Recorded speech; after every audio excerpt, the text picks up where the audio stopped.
Soyez bénis de la part de l'Éternel. Nous disions que l'onction accorde au ministère la capacité d'interpréter le songe.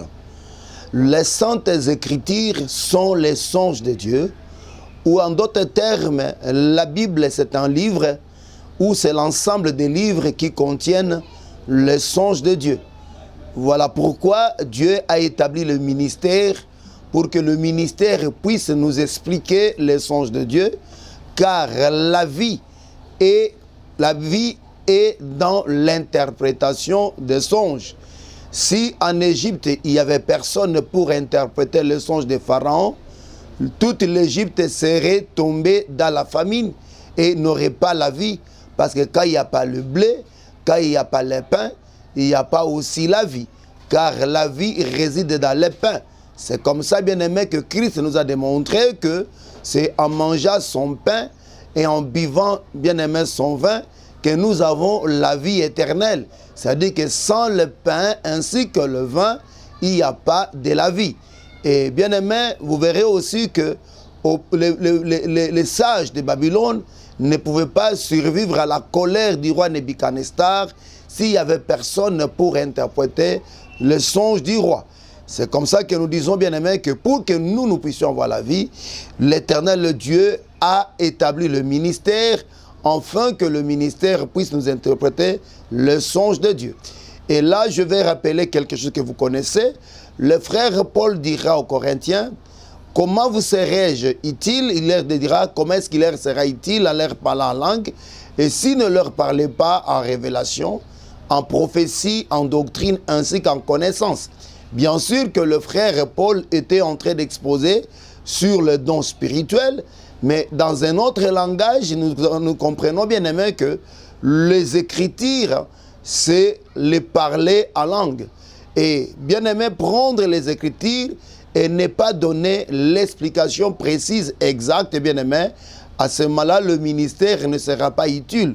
Parce que l'utilité du ministère, c'est d'accorder l'interprétation aux Écritures de Dieu, c'est d'apporter l'interprétation au palais des langues de Dieu, c'est d'apporter l'interprétation aux songes de Dieu, afin que le peuple puisse avoir la vie.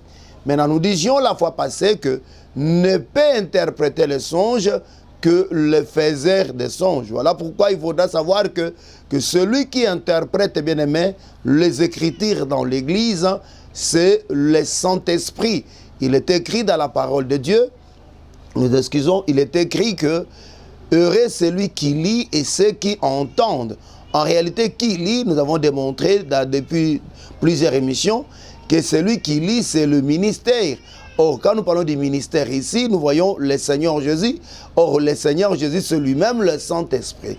C'est-à-dire qu'en réalité, c'est lui qui interprète les Écritures, c'est le Saint-Esprit. Voilà pourquoi, bien aimé, on peut avoir 25 ministres, on peut avoir 10 000 ministres sur le même sujet, mais si c'est le Saint-Esprit qui leur donne l'interprétation, tous parleront de la même interprétation, bien que chacun va exposer par rapport à sa grâce, par rapport à la mesure de la grâce que Dieu lui a donnée, mais néanmoins l'interprétation sera la même.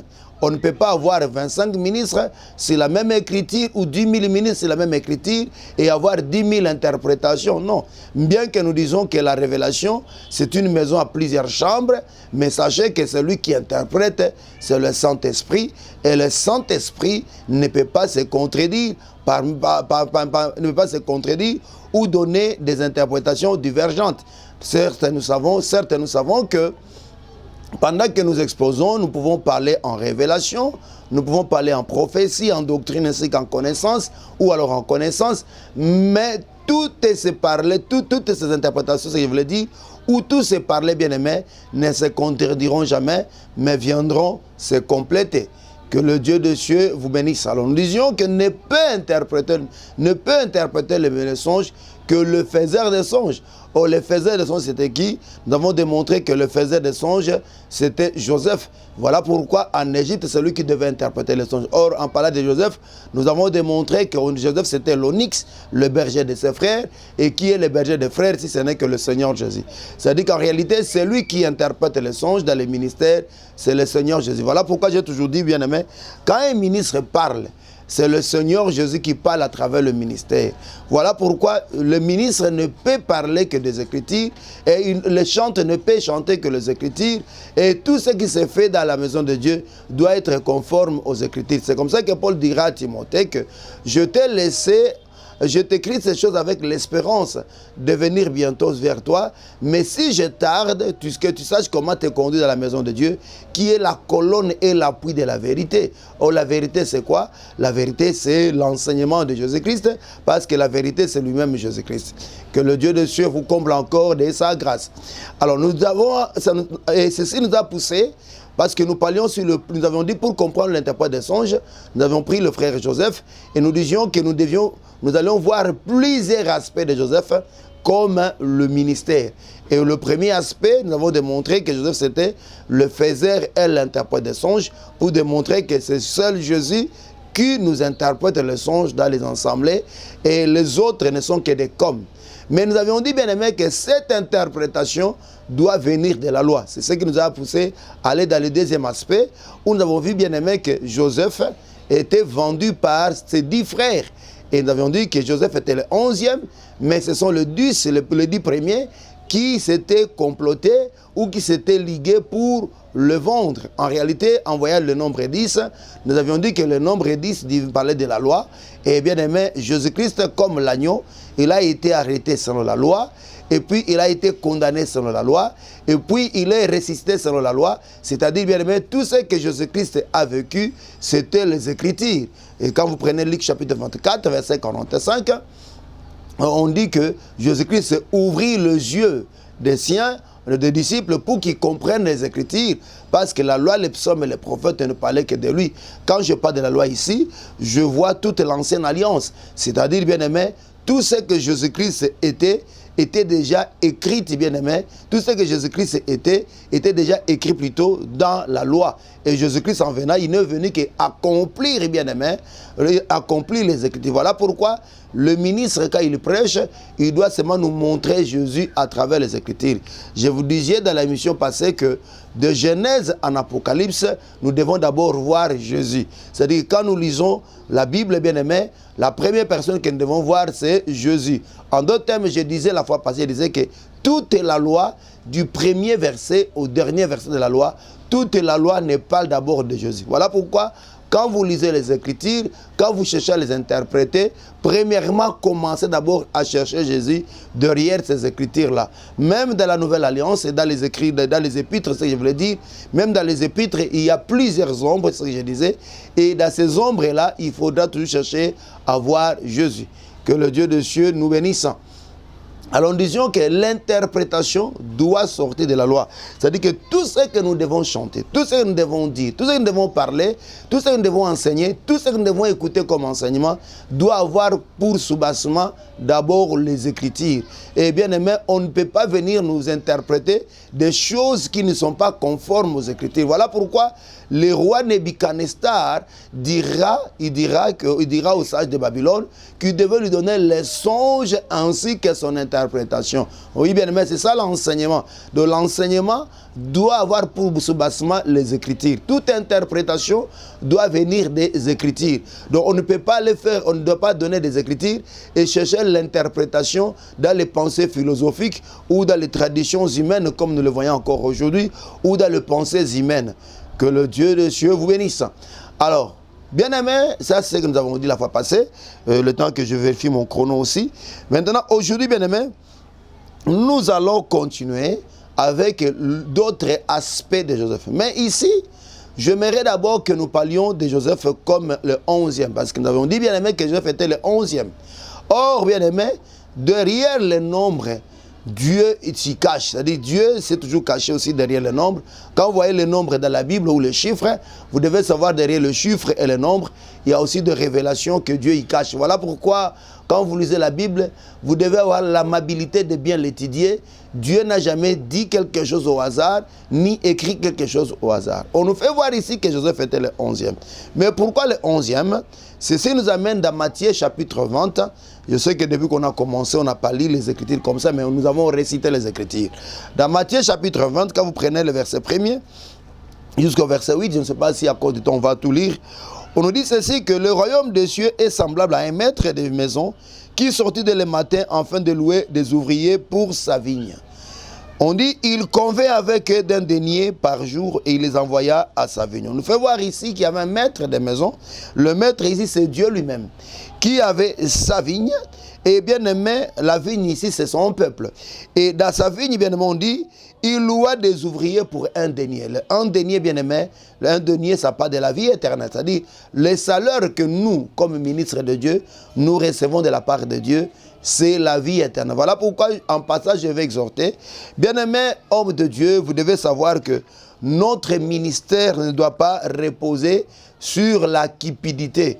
Aujourd'hui, il n'est pas étranger de voir des hommes de Dieu marcher ensemble après ensemble, église après église pour des gains sordides, et d'autres même négliger certaines assemblées à cause seulement de la précarité ou de la pénurie financière qui traverse cette église.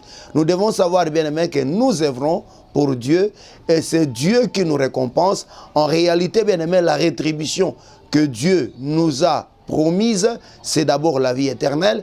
Et pour ce qui est le reste, bien aimé, Dieu seul sait s'occuper de ses serviteurs. Parce que c'est lui le maître de la maison. Et nous sommes les ouvriers. Et il a dit, l'ouvrier mérite son salaire.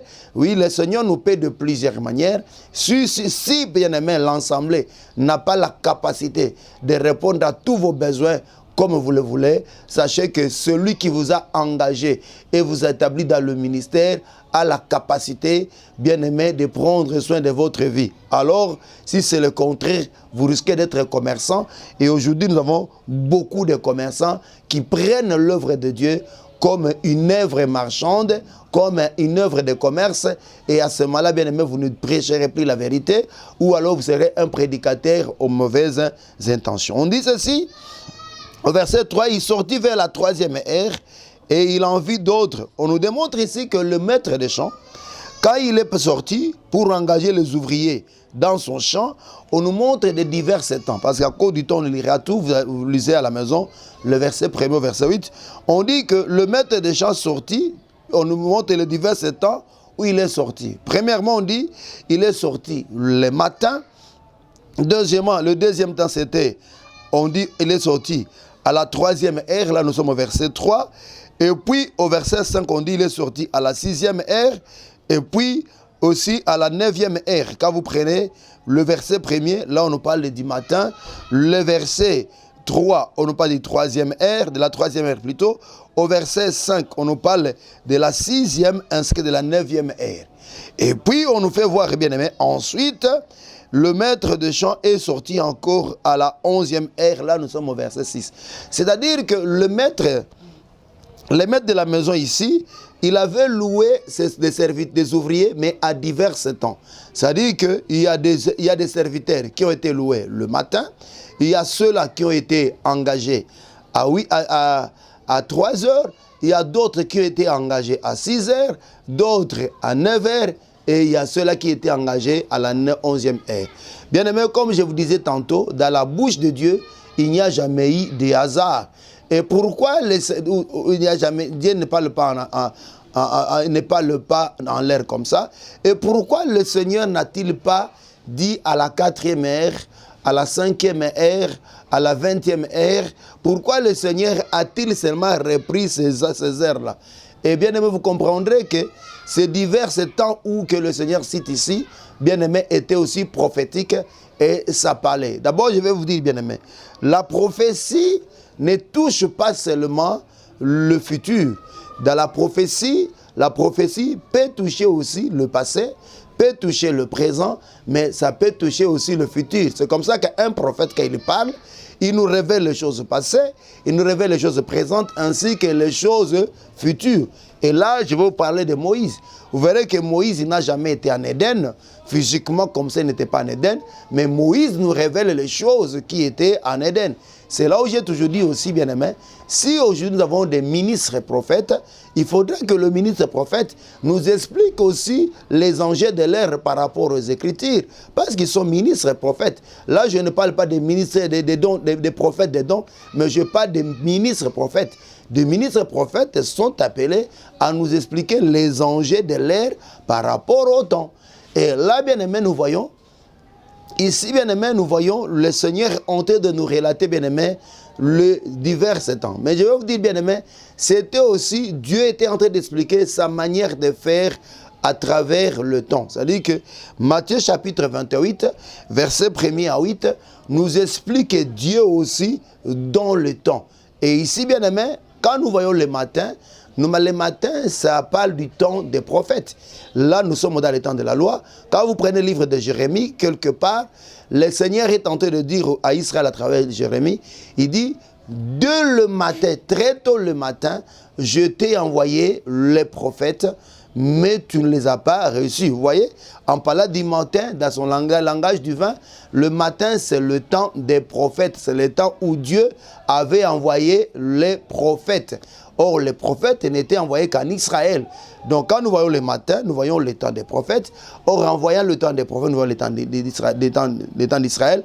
Or, les prophètes ont évolué sous Moïse, c'est-à-dire ils ont évolué sous le temps de la loi. C'est là où je disais que Matthieu 20 verset 1er à 8, là, on nous relate aussi Dieu dans le temps. Et là, le matin, déjà, nous voyons que c'était le temps des prophètes, pour ne pas me répéter, ou alors le temps de la loi. Mais après, bien aimé, nous voyons, on dit que le maître de la maison a engagé encore d'autres ouvriers à la troisième ère. Or, quand nous voyons le chiffre 3, bien aimé, dans le chiffre 3, nous voyons encore la loi, les psaumes et le prophète.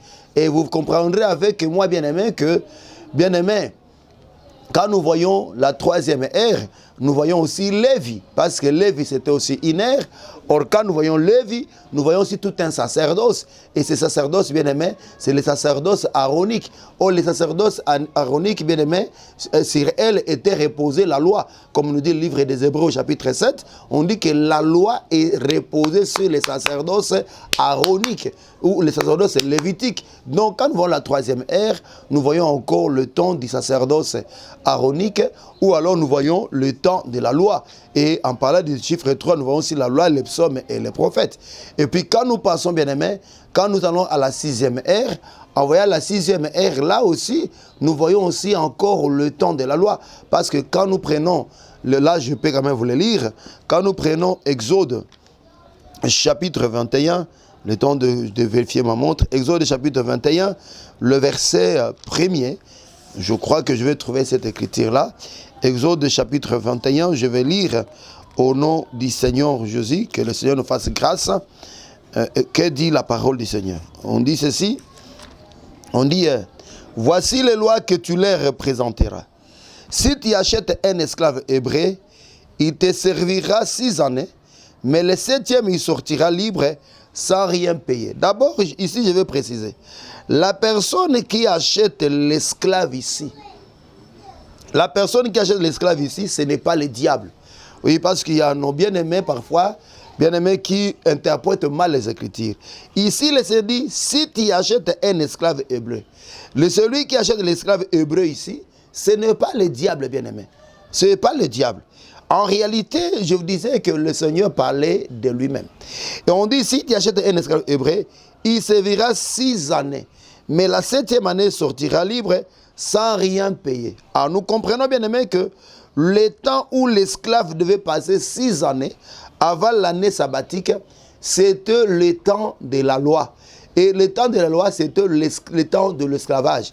Le frère Paul nous dit ceci que tant que l'héritier est encore enfant, ne diffère pas d'un esclave.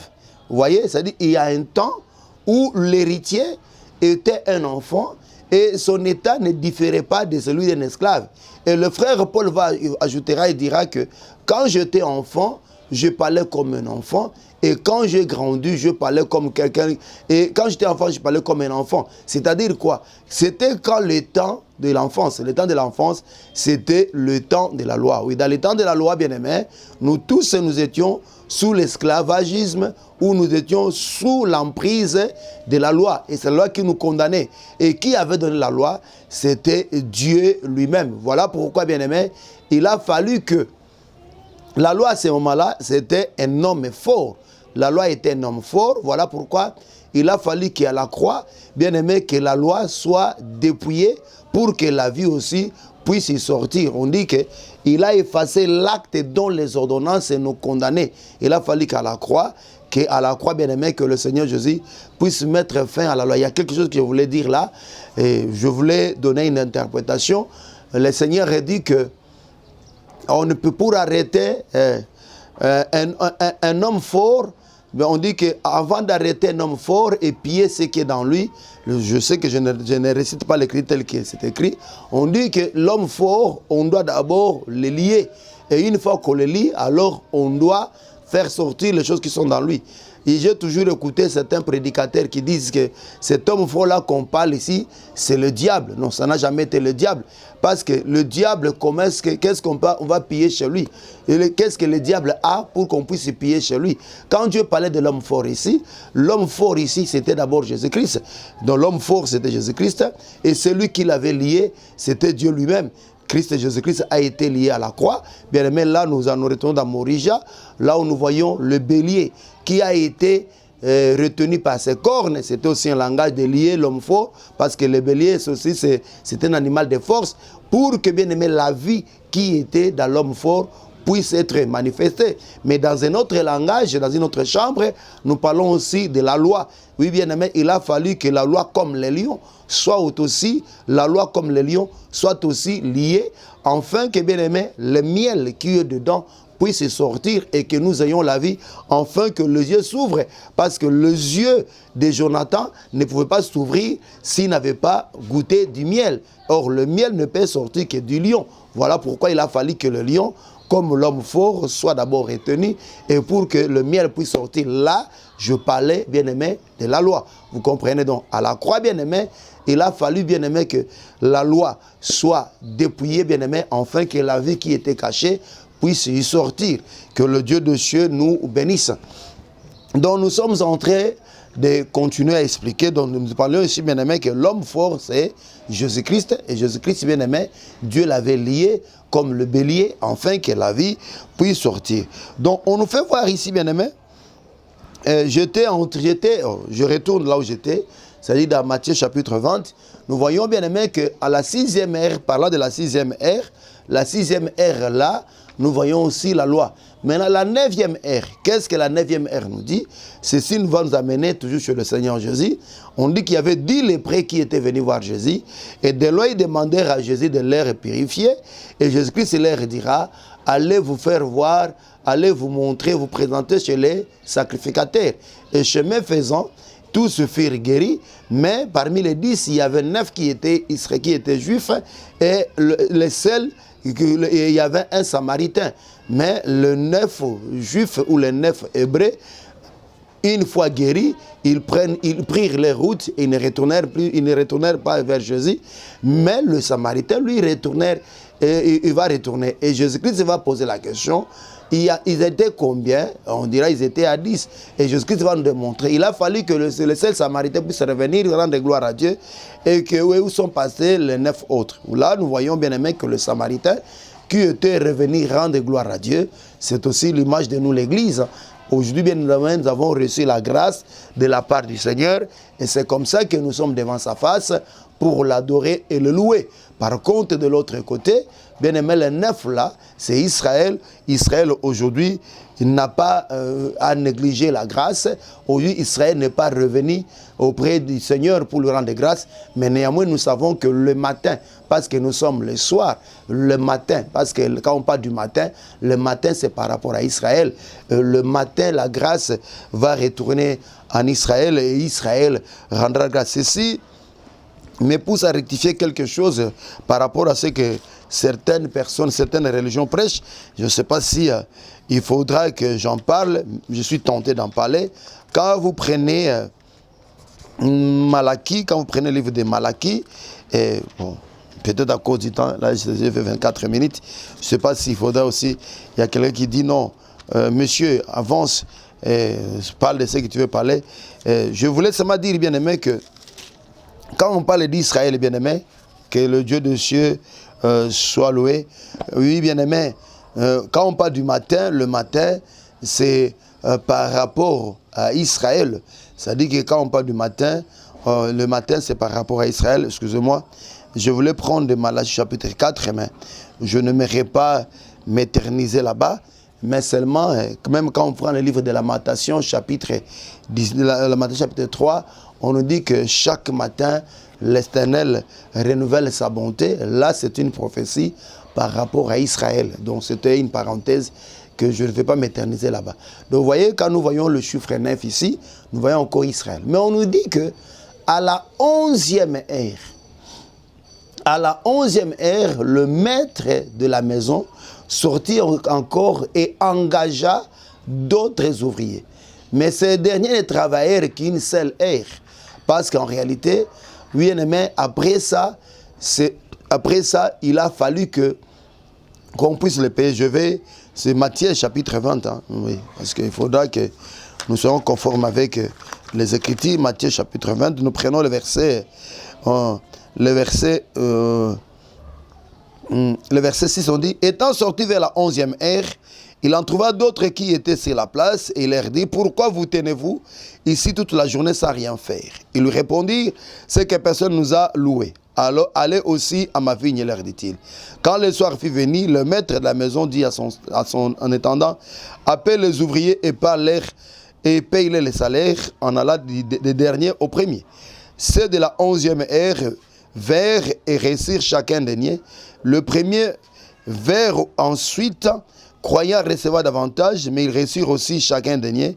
En les recevant, ils lui murmurèrent contre le maître de la maison. Et dit, ces derniers n'ont travaillé qu'une heure. Vous voyez, qu'une heure. Donc, vous voyez, bien-aimés, or, quand nous voyons une heure, bien-aimés, nous voyons le temps de la grâce. Nous voyons, bien-aimés, ce temps de la fin. Le frère Paul a dit, le frère Jean a dit, petits enfants vous a dit qu'un antéchrist viendra, mais je vous dis, maintenant, il y a plusieurs antéchrists et c'est la dernière ère. Quand nous voyons la dernière ère, nous voyons ce temps de la grâce.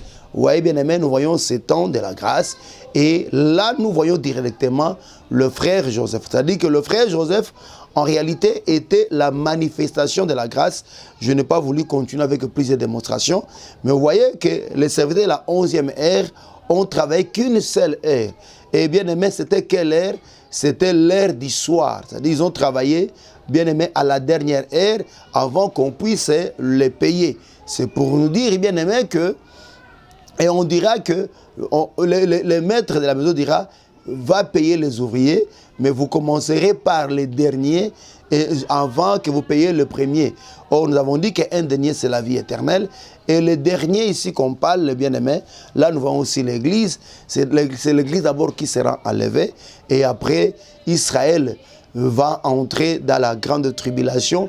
Et puis, ils auront le millénium. Bien-aimé, il faut savoir qu'Israël ne sera jamais enlevé. C'est l'église qui sera enlevée. C'est ça aussi, bien-aimé, Rachel et Léa. Vous verrez que Rachel était la première, mais c'est Léa qui était la dernière, qui entra d'abord, et puis après, Rachel vint ensuite. C'est pour nous dire aussi, bien-aimés, que quand nous voyons la 11e ère, et bien-aimés, et puis vous verrez que c'est après la 11e ère qu'on devait payer. Et Jacob ne pouvait sortir qu'après la naissance de Joseph. C'est après la naissance de Joseph que Jacob prit la décision de quitter Laban et de partir.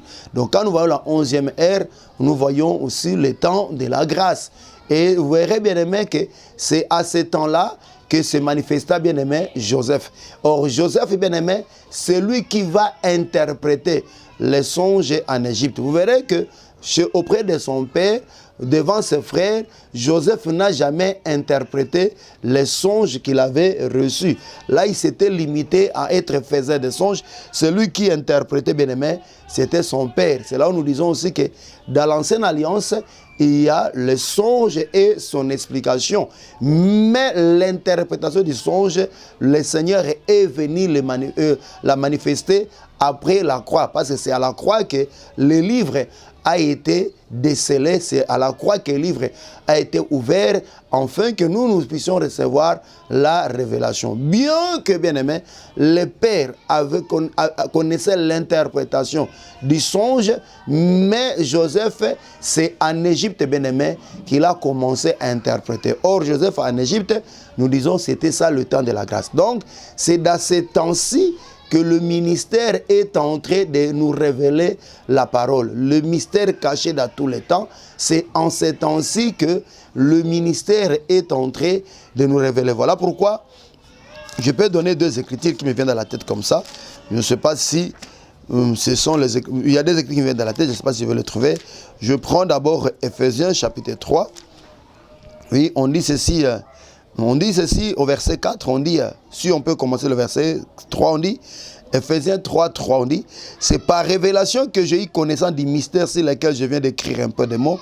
En le lisant, vous pouvez vous représenter l'intelligence que j'ai du mystère de Christ.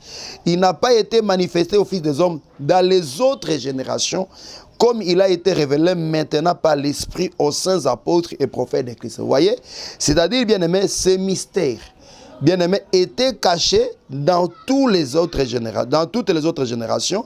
Dieu, il a pris à Dieu de cacher. Et maintenant, par le Saint-Esprit, l'Éternel l'a révélé aux saints apôtres et prophètes de Christ. Quand on dit apôtres et prophètes ici, ce sont les apôtres et prophètes de la nouvelle alliance. Vous voyez, c'est-à-dire que quand on voit le ministère prophétique, c'est la révélation. Que le Dieu de cieux vous bénisse. Donc, vous voyez, bien-aimé, Joseph, bien que de l'autre côté, auprès de son père et de ses frères, il était faiseur de songes, mais Joseph, c'est dans le temps de la grâce qu'il est venu interpréter le songe. Et puis, si nous pouvons encore prendre l'autre écriture là, c'est de 1 Pierre chapitre 1er, nous allons le lire aussi. Nous prenons 1 Pierre chapitre 1er, que le Dieu de cieux vous bénisse. Nous prenons 1 Pierre chapitre 1er, nous prenons le verset 10. C'est l'écriture d'ailleurs que j'aime donner dans cette émission. On dit, les prophètes qui ont prophétisé touchant la grâce qui vous était réservée ont fait de ce salut l'objet de leurs recherches et de leurs investigations. Voilà sonder l'époque et les circonstances marquées par l'Esprit de Christ qui était en eux et qui attestait d'avance les souffrances de Christ et la gloire dont il se serait servi. Il leur fut révélé que ce n'était pas pour eux-mêmes, mais pour vous qu'ils soient, mais pour eux-mêmes, mais pour vous, qu'ils étaient dispensataires de ces choses que vous ont annoncé maintenant. Ceux qui vous ont prêché l'évangile par le Saint-Esprit envoyé du ciel et dans lequel les anges désirent plonger les regards. Vous voyez, ici encore, on nous fait voir, bien aimé, que c'est maintenant, bien aimé, que le Seigneur a choisi de nous révéler, bien aimé, les choses qu'il avait cachées au cours des âges. Pour dire, bien aimé, que l'interprète des songes ne peut interpréter les songes que celui qui est le faiseur des songes. Et là, nous avons démontré que c'est Jésus-Christ. Et son interprétation, il le fait par rapport à la loi. Nous avons encore démontré ça. Et nous ajoutons un autre aspect. Mais cette interprétation se passe dans ces temps. Donc ici, vous voyez, dans mon langage, il y a d'abord le qui interprète, c'est Joseph, c'est Christ Jésus qui est le ministère, mais il y a la manière, il interprète à travers les Écritures, c'est-à-dire l'interprétation ne doit pas aller en dehors des Écritures, mais il interprète, bien aimé, à un temps. Et le temps, bien aimé, c'est le temps de la grâce. C'est par là que nous disons, bien aimé, peuple de Dieu, écoutez. Écoutez, peuple de Dieu, quand vous allez dans une église, il faudra qu'on vous interprète la parole. L'église, c'est la révélation. Bien aimé, l'évangile, c'est la révélation. C'est ce que je voulais dire, je m'excuse. L'évangile, c'est la révélation. Qu'on ne vous trompe pas. Quand vous allez dans les assemblées, bien aimé, vous devez savoir que l'évangile, c'est la révélation. Bien qu'on peut parler en connaissance, bien qu'on peut parler en prophétie, bien qu'on peut parler de plusieurs manières ou dans plusieurs chambres, sachez-le d'abord que l'évangile, c'est la révélation. C'est comme ça que l'eunuque éthiopien va demander à Philippe, de qui le prophète parle-t-il? Parle-t-il de lui-même ou parle d'un autre? Et il va encore ajouter, comment comprendrai-je s'il n'y a personne qui me guide? Donc, bien aimé, qu'on ne vous trompe pas, la parole de Dieu, c'est la révélation. Si on ne vous révèle pas les Écritures, sachez-le, bien aimé, que vous allez vous perdre. Et c'est ça le vrai problème aujourd'hui. Beaucoup de gens, ignorant sur certaines Écritures, vous verrez, vous diront que non, moi là, dans ce domaine-là, non, bien aimé. Ici, le frère Paul nous dit quoi? On dit que ces mystères, Dieu les a révélés aujourd'hui par le Saint-Esprit, merci mon frère, par le Saint-Esprit, aux saints apôtres et prophètes de Christ. C'est-à-dire quoi? Nous ne refusons pas que l'apostolat c'est l'ordre. Nous ne refusons pas que l'apostolat c'est le fondement. Nous ne refusons pas. Mais cela n'empêche pas, cela ne dédouane pas l'apôtre, bien aimé, ou le frère apôtre de la révélation. Parce qu'aujourd'hui, quand un frère n'est pas tellement doué à la révélation, là, on lui donne la médiation comme apôtre. Et quand il est tellement doué à la révélation, là, on lui donne la médiation comme prophète. Oubliant que, bien aimé, que le ministère travaille d'abord dans la révélation. Seulement, chacun évolue par rapport à la grâce que Dieu lui a accordée.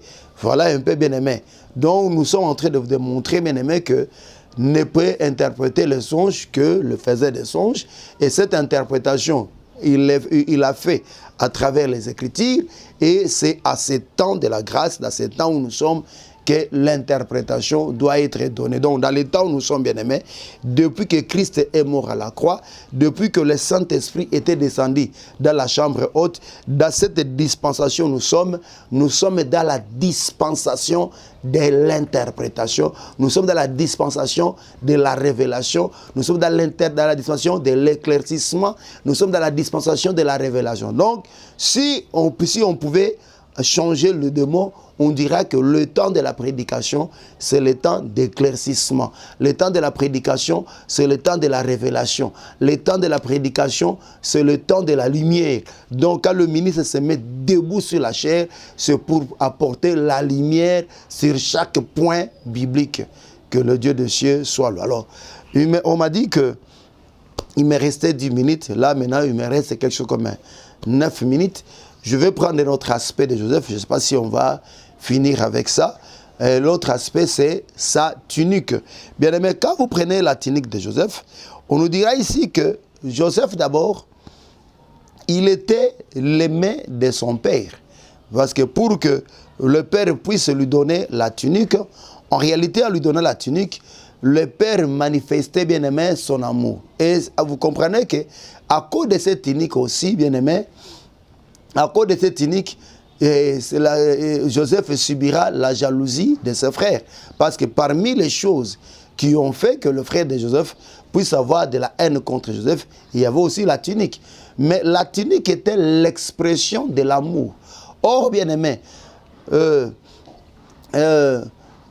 Delilah dira à Samson, il dira, comment diras-tu que tu m'aimes si tu me caches les secrets de ton cœur? Donc nous comprenons bien aimé que l'amour, c'était l'expression du secret. C'était l'expression de ce qui était caché. En voyant le père qui a donné à son fils la tunique bigarrée, c'était aussi un langage pour dire que le père avait manifesté tout son amour à l'égard de son fils. Or, l'amour d'abord, c'est quoi? L'amour, bien aimé, c'est la dîme de la loi. N'oubliez pas que j'ai dit dans l'émission passée. La dîme, l'amour, c'est la dîme de la loi.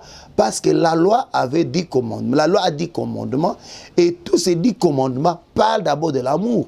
C'est-à-dire du premier commandement au troisième, ça parle de l'amour à l'égard de Dieu, envers Dieu. Et du quatrième au 10e, ça parle, bien aimé, du quatrième au 10, ça parle de l'amour à l'égard de son prochain. En d'autres termes, bien aimé, la loi parle que d'une seule chose. C'est ça le plus beau vêtement d'Ésaü. Et bien aimé, voilà pourquoi l'Éternel avait demandé qu'on puisse lui donner la dîme. Et bien aimé, les écluses des cieux s'ouvriront. Et bien aimé, pour que les écluses des cieux soient ouvertes, il a fallu que la dîme soit donnée. Et la dîme qu'on devait donner, ce n'était pas une autre personne, c'était Jésus qui est l'amour. Or, bien aimé, nous voyons que l'amour, c'était l'interprétation même, bien aimé, de la loi. Pour dire que Jésus-Christ est l'interprétation de Jésus-Christ est l'interprétation, bien aimé, de la loi. Bien aimé, si vous n'avez pas l'interprétation, vous n'avez pas l'amour de Dieu. Écoutez, quand quelqu'un vous dit que Dieu m'aime, Dieu m'aimait, cela veut dire quoi? Dieu m'aimait veut dire que Dieu m'a donné sa parole. Dieu m'a donné sa révélation. Dieu m'a appelé son bien-aimé. Parce qu'on ne peut pas appeler quelqu'un bien-aimé si on ne lui a pas donné la révélation. Voilà pourquoi j'ai toujours dit aux gens, même ceux-là que nous appelons des bien-aimés, on appelle un bien-aimé celui qui a la parole et qui la pratique. Donc si vous voyez un frère qui n'a pas la parole et qui ne la pratique pas, ce n'est pas un bien-aimé. Les gens croient que l'amour de Dieu, c'est dans le bon chic, bon genre. C'est-à-dire quand vous avez le véhicule, quand vous avez les habits, quand vous avez tout ça, vous dites Dieu m'aime, oui. Dans un autre aspect, oui, on peut vous concéder, mais en réalité, dans le langage de la révélation, dans le langage de Dieu, aimer, c'est donner les secrets du cœur. Aimer, bien-aimé, c'est révéler les secrets du cœur. Et là, c'est Delilah qui nous en parle. Delilah qui dira à Samson, comment peux-tu dire que tu m'aimes pendant que tu me caches les secrets de ton cœur? Voilà pourquoi, tout le temps de l'alliance, de la nouvelle alliance plutôt, Dieu avait caché l'amour au peuple. Le peuple ne jouissait pas de l'amour de Dieu. Donc il a fallu que Jésus-Christ puisse mourir à la croix. Il a fallu que Jésus-Christ puisse se manifester pour que, bien aimé, nous puissions exprimer l'amour. Or, l'amour, nous disons, c'est quoi? C'est la révélation. Donc, bien aimé, et on dit que ici, et vous verrez, bien aimé, que le Père avait comblé son amour. Il avait comblé son amour sur le frère Joseph. Vous verrez que tous les temps que Joseph n'était pas là, n'était pas à la maison, le père Jacob n'a jamais été heureux. Il était toujours dans la tristesse. Pourquoi? Parce qu'en réalité, Joseph était la manifestation de la totalité de son amour. C'est ça aussi, Christ Jésus, qui est la totalité de la manifestation de l'amour de Dieu. On me signale qu'il me reste 3 minutes. Je crois qu'on va se limiter par là. Et nous allons continuer, bien aimé, dans l'émission prochaine par rapport à la tunique bigarrée de Joseph. Mais comprenez d'abord que c'était la manifestation de l'amour de Dieu. Or, la manifestation de l'amour de Dieu, c'est la révélation. Voilà pourquoi nous disons que l'Église que Dieu aime, l'assemblée que Dieu aime, c'est cette assemblée qui est pleine de révélations, ou alors cette assemblée où Dieu manifeste sa révélation, pour ne pas dire pleine. C'est-à-dire quand Dieu vous donne sa révélation, Dieu vous dit qu'il vous aime. Et quand vous n'avez pas la révélation, sachez-le que vous ne jouissez pas de l'amour de Dieu.